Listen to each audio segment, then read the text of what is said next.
This is Green Street, the Environmental Health Show. Patti and Doug Wood and our worldwide network of experts here every week to bring you up to speed on what's happening in the world that might impact your health and what you need to know to protect yourself and your family. We've all heard the phrase, the dose makes the poison, meaning that in most cases, the more of something you're exposed to, the more likely you are to have a reaction or get sick or even die. It has been a foundational principle of public health for literally hundreds of years, but it may not actually be true. This week on Green Street, we'll talk with one of the nation's leading experts on chemicals that can fool our bodies and interfere with our endocrine system, and how in this field of research, it's no longer the dose that makes the poison. That's coming up in just a few minutes, but first, here are some of the things that came up on the radar screen this week. Patti, what have you got? Well, I have an interesting study that showed that forever chemicals can remain on kids' skin after playing on artificial turf fields. So this new research suggested that kids may pick up forever chemicals or PFAS on their skin, which can pose health risks, which we know. And there are calls now on the EPA to act, as state and local governments are already passing laws to try to protect young athletes. The study was conducted by PEER, Public Employees for Environmental Responsibility, who we've had on our show, right? And involved having participants wipe their hands with specialized wipes to detect the chemicals after playing on turf and grass. And it confirmed, yes, that kids are picking up PFAS chemicals on their skin.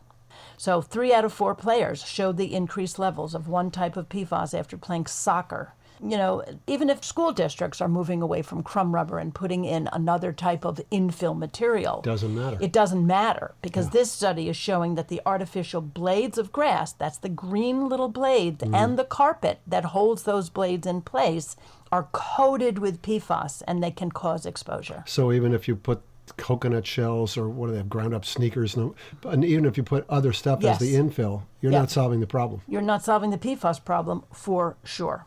So you can get exposed to environmental toxins in 3 different ways. It's accidental ingestion, like eating with dirty hands, right, that have been contaminated. Inhalation, if it's airborne, which many of these chemicals are airborne, and you can actually absorb it through your skin. So dermal absorption of PFAS has not been extensively studied, but the research that they do have shows that it may be a significant type of exposure. Well, we know that skin absorption is a certain way to get it into your bloodstream, right? Because we use patches on our skin, and you know, it's a big that's deal. Like a direct So you have states access. we have states who are taking action to ban or restrict PFAS in turf, which means basically not putting in these fields, because the PFAS is just part and parcel of an artificial turf field. And of course, manufacturers are dismissing concerns. What we need to do is regulate them as a class of chemicals, and that's PFAS. And so there you go. I mean, we talk about lots of other chemicals in infill material, but this study was about PFAS, and it just shows you that it's so ubiquitous. It's everywhere. Yeah. Everywhere. Okay, shall I tell you about Texas? Sure. So Texas has designed a whole new legal system. These are business courts. This is a brand new legal system backed by big oil. The judges in the new legal system were handpicked over the last 2 months by Texas Republican Governor Greg Abbott, who is a major recipient of oil industry cash. And since they're only appointed for 2 years, if any of those judges hand down decisions he doesn't like, he can get rid of them. I know, you got your mouth open. This is unbelievable. The courts consist of 11 regional business courts and a new statewide court of appeals to hear appellate litigation. And this is all about business cases, right? So anything brought against an oil company, for instance, would end up here. And the cases will be decided by a panel of conservative judges historically friendly to the industry, particularly oil and gas. The judge that Abbott selected to head the new appellate court, Scott Brister, has spent 15 years working in a law firm defending fossil fuel clients. He led the defense of, you'll love this, he led the defense of BP in the litigation over that catastrophic Deepwater Horizon oil spill, one of the worst environmental disasters in history. I know there's a movie made about it now. Yeah, we saw a little that. bit of it the other night. It's terrible, shocking, just awful. Yeah. Anyway, before then, this guy threw out a major guilty verdict against oil as a judge While he was on the Supreme Court, he threw out a major guilty verdict against ExxonMobil for allegedly poisoning a town's water supply. A jury had originally awarded $7 million in damages to the plaintiffs in that case, but in 2003, Brister and his fellow justices claimed the scientific evidence was not robust enough to support that illnesses contracted by the town's residents were connected with Exxon's pollution. Well, who needs water anyway, Sorry, we right? just- I mean, yeah. who needs water? So they reversed the verdict, and the plaintiffs got nothing. Chevron recently announced, here's another one, I love this. Chevron recently announced it was moving its headquarters to Houston from California, and it has received a warm welcome. Texas is your true home, Texas Governor Abbott wrote in a post on X, drill, baby, drill. I do love it. I mean, it's just amazing. So now they have their own legal system with judges that love And them. nobody's trying to hide it. I mean, no, What? no. Well, don't hide it. Nope, right out there in the open. Sure. Unbelievable. Anyway, so that's what's happening in Texas. What else you got? Wow. Well, I want to talk to you a little bit about what's happening in our brain tissue. So, new study shows that microplastics are infiltrating brains. Growing body of scientific evidence is showing that microplastics are accumulating in critical human organs, including the brain. The National Institutes of Health, NIH, posted a study where researchers had found that 91 brain samples contained on average about 10 to 20 times more plastic particles than other organs. Really? Yeah. Brain samples from 2024 was about 50% higher from the total in samples from 2016, suggesting that the concentration of microplastics found in human brains is rising at a similar rate to that found in the environment. That's a 50% increase in 8 years. That's correct. 2016 wasn't that long ago. No. So 50% more plastic in the brains of people in 2024 than in 2016. Right. We're in super trouble here. Well, this is what the researchers are actually calling this a global emergency. I would think so. Yeah. The health hazards of microplastics that accumulate in the body are not yet well known, but some studies are suggesting they could increase oxidative stress, which can lead to cell damage, cancer, and cardiovascular disease. So it's not just the brains, keep in mind, but other studies have detected shards and specks of plastic in lungs, placentas, reproductive organs, livers, kidneys, knee and elbow joints, blood vessels, and bone marrow.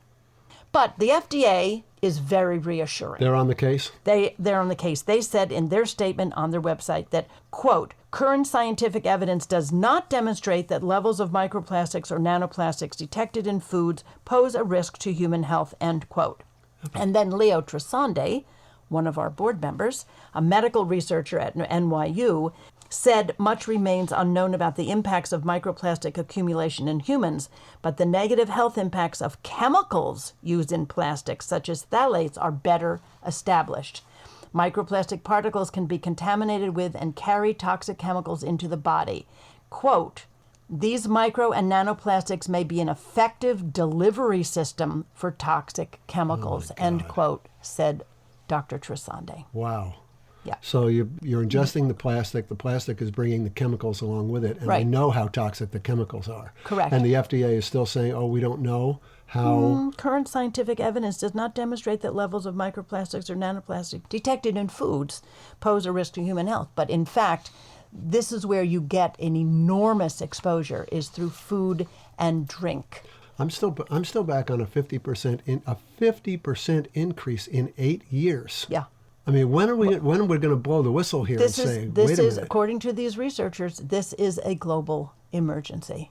For all of you out there who are drinking your water out of a plastic bottle, please put it down. Don't drink out of a plastic bottle, ever. And that's not the only way to avoid some of these micro and nanoplastics, but it's one way at least. I mean, that's a simple thing people could give up, right? Yeah, you just have to get a reusable stainless steel or glass bottle and Get a filter at home, fill your bottle, and carry it with filter you. your water and fill up that water bottle every day. Holy smoke. That's a huge step to reduce your exposure to microplastics. Yeah. Okay, thanks, Patty. You're welcome.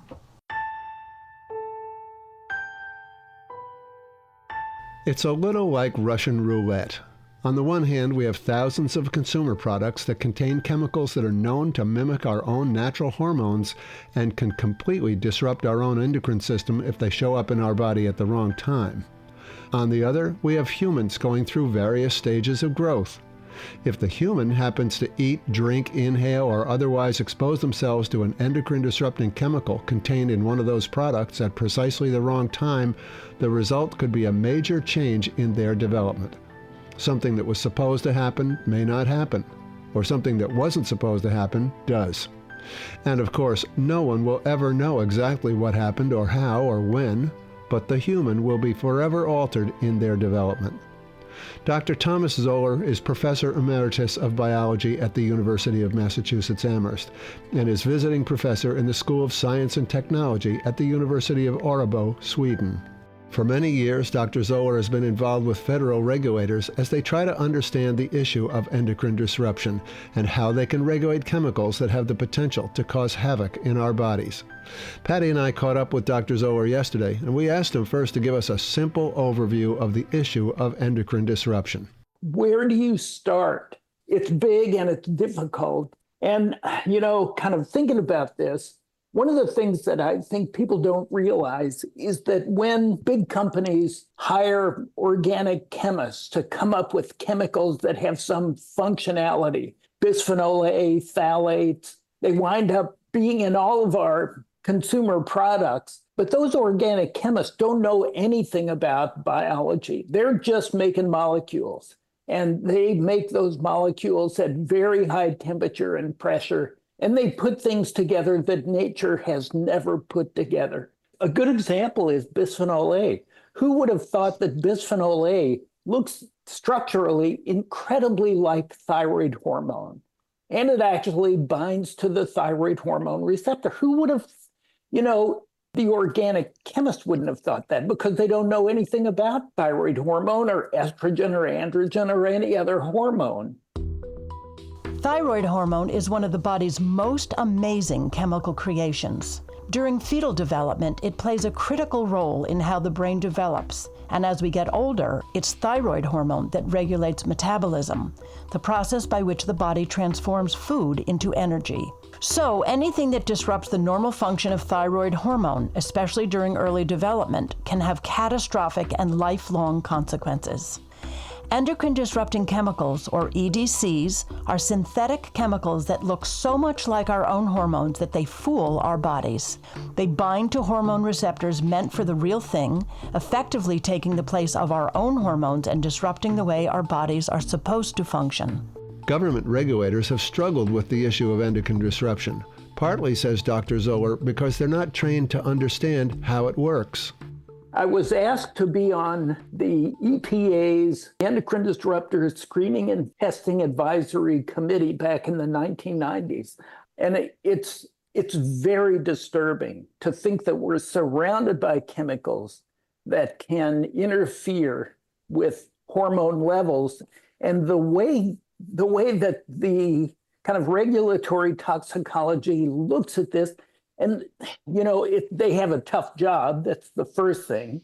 How are you going to protect 360 million Americans from environmental chemicals that wind up in our food and environment, water, air, et cetera?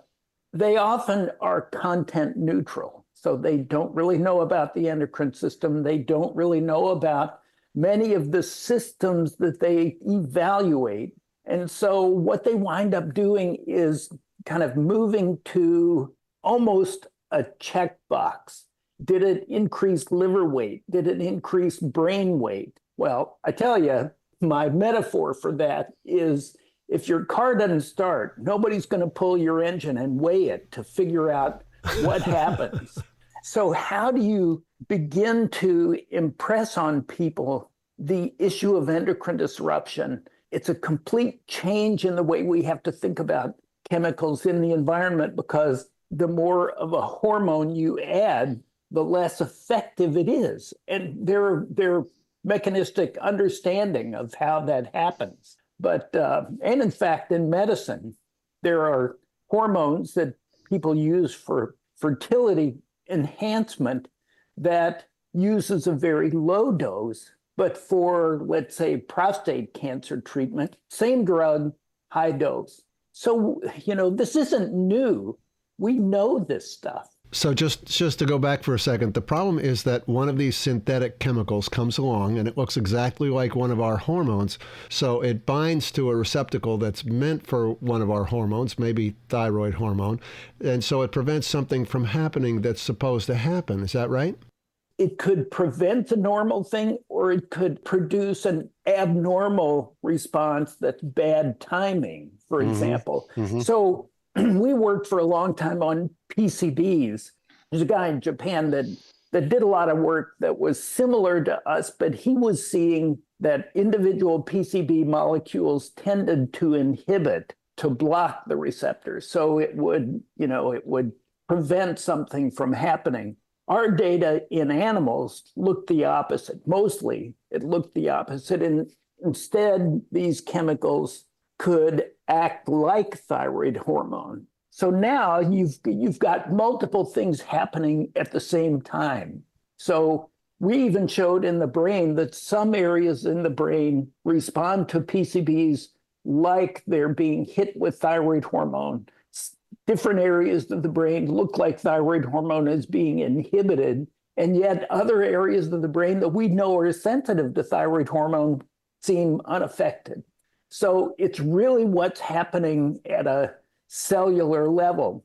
I would also argue that having chemicals that can produce different effects, even on the same endocrine system, physiologically and developmentally, it's even worse than if it just had one action. Yeah. It's worse for the individuals, but it's also very difficult for regulators to come up with some opinion about whether it's bad or not. And that's, a good example is PCBs. There's a number of epidemiological studies that all show the effect on cognitive function in children. But the cognitive functions that they look at and that they identify as being affected are different. And so regulators sit there and go, well, wait, this study shows one thing, this study shows another one. What does it all mean? And from my mind, it means that kids are being hurt. That's what it means, period. And when you get into regulation, they reduce it to an extent, I think, that sometimes makes it more confusing than it really is. Yeah. It's such important information that you're sharing here about what these chemicals can do and how they act and how they act differently in different parts of the body and act differently in adults than they act in children. It seems that children are always uniquely vulnerable to whatever exposure it is in their environment, I guess due to their, rapidly developing bodies and, maybe they don't have enzymes that help to, detoxify that the adults may have. But how do you make this an urgent issue? Don't we have a body of scientists who are also media savvy and politically savvy that you work with? I mean, maybe you need that. Yeah, no, there's no doubt about that. Scientists, are not trained, and certainly I was never trained to communicate with the public about an issue like this. And when I look at, I now have 3 grandkids. When I look at kind of the acquisition of language in little kids, they're very empirical, but they learn to infer, and as adults, we're so sophisticated at inference that we forget that we're not starting in an empirical way to really get to understand these things. So I can say that chemicals that are manufactured, for one thing, interfere with very sophisticated endocrine systems. But if you don't know what the endocrine systems are, I'm not sure that makes much of a difference. So let me ask you this question. You mentioned your grandchildren. What's your biggest concern in terms of what their exposures might be? Yeah, I'm very concerned about it. I had this conversation with my son who, we were talking about politics, the political climate today, as well as these other issues like exposures. And his statement was that, it seems tractable to think about today's political situation in the light of being a parent at a time of mass extinction. That was his. It's Wow. heartbreaking. Yeah. Is there a particular concern though that you have of the things that you look at in the world that kids are exposed to? Is it food? Is it something in the air? Is it Plastics. Product? How do those things stack up on your list of things to be concerned about? Yes. Yes, that's the answer. Great. Like a good example is there's a grandson that goes to daycare, and it's at a school. So they have these playgrounds with ripped up tires. Oh boy. I look at that and I think, what are you thinking? I mean, this is horrible. So I worry about that. I also worry that, anytime you buy packaged food, you run the risk. It's hard to live your life like that. Parents are being pulled in all kind of directions today, trying to take care of your kids in a way that I don't think I had to worry about. So, Tom, I want to ask you, before we go, I want to ask you about this Clarity study. This hadn't appeared on my radar screen, this debate about whether or not the animals that we're using to test things are the appropriate way to test them. Can you talk about this a little bit? Well, I mean, the whole Clarity experiment, first of all, I thought was brilliant. We could have a core study done by kind of a regulatory apparatus, but then to have independent scientists who actually do modern research. They're not just using calipers and a scale, which is, when it comes down to traditional toxicology, that's what they do. They weigh things, they measure things. That's pretty much it. So it was a brilliant idea that, first of all, FDA did not want to do. I was working on the Pew Charitable Trust review of FDA food safety. And so I was on their scientific advisory committee and met with FDA on a number of situations. And boy, they just thought this was awful. This was intrusive. The Obama administration had required that they do that. They were just, they were recalcitrant, to say the least. So I understand there was some controversy about the animals that were being used because the test results were not revealing what researchers like you knew to be true. Those animals had been bred for essentially, reproductive success for 50 years. So they were an altered kind of animal. What we found in the thyroid system was shocking. The very idea that we could reduce thyroid hormone levels in a developing animal and have no effect on the brain is just crazy. Yeah. So it does reveal that I kind of get why they did what they did. If we've got 2 rats, how can we get 20 instead of 10 or 8? So that is kind of how that worked. But at the end of the day, I think that the FDA kind of proved themselves to be uninterested in the science. But we all signed articles of agreement from the very beginning saying that we would write at the very end an integrated analysis of all the data, including what the FDA, what the core group had identified, and that we would all, participate in that. Well, at the end of the day, FDA rejected that and didn't participate in an integrated analysis.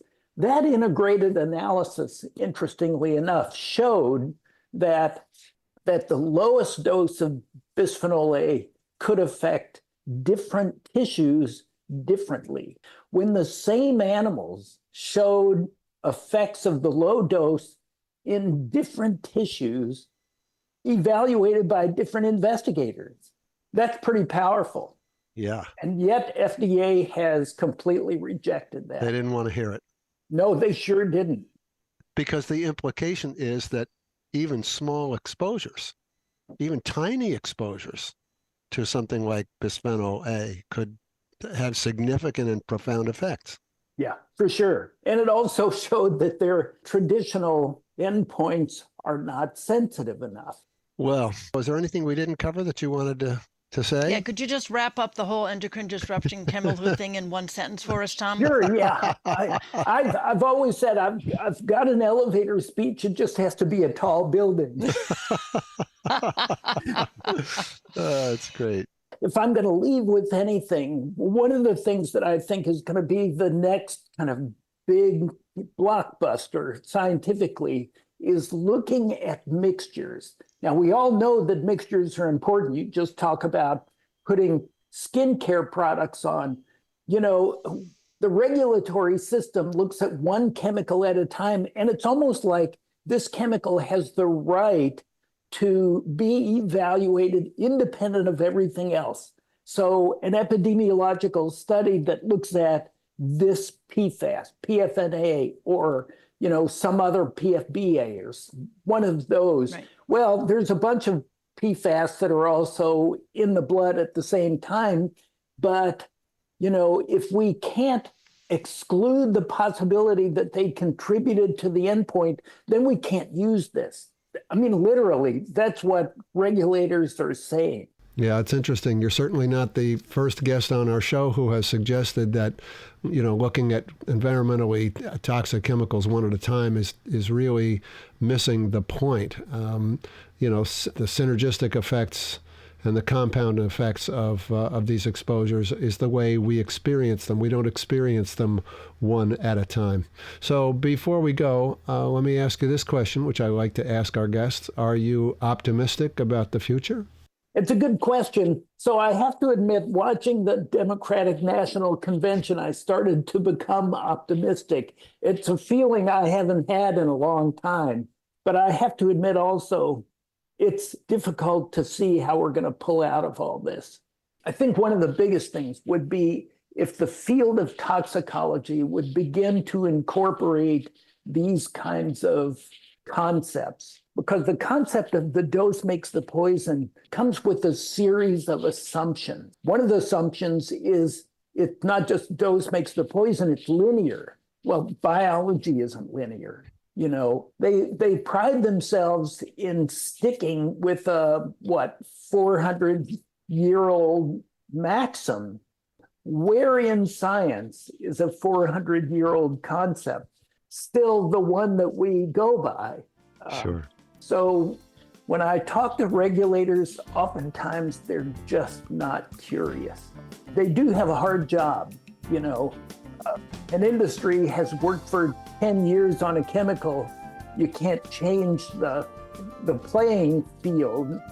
But on the other hand, how many times do we read about 3M or DuPont or other big industries who knew things were bad and they squeezed all the money out of it? Dr. Thomas Zoeller, Professor Emeritus of Biology at the University of Massachusetts Amherst, and one of our country's leading experts on endocrine disrupting chemicals, particularly thyroid hormone. That's going to do it for this edition of Green Street. Special thanks to our guest, Dr. Tom Zoeller, and all of our listeners across the country who are helping us reach more listeners with this important information. I'm Doug Wood. Patti and I will be back next week with another edition of Green Street. Thanks for listening.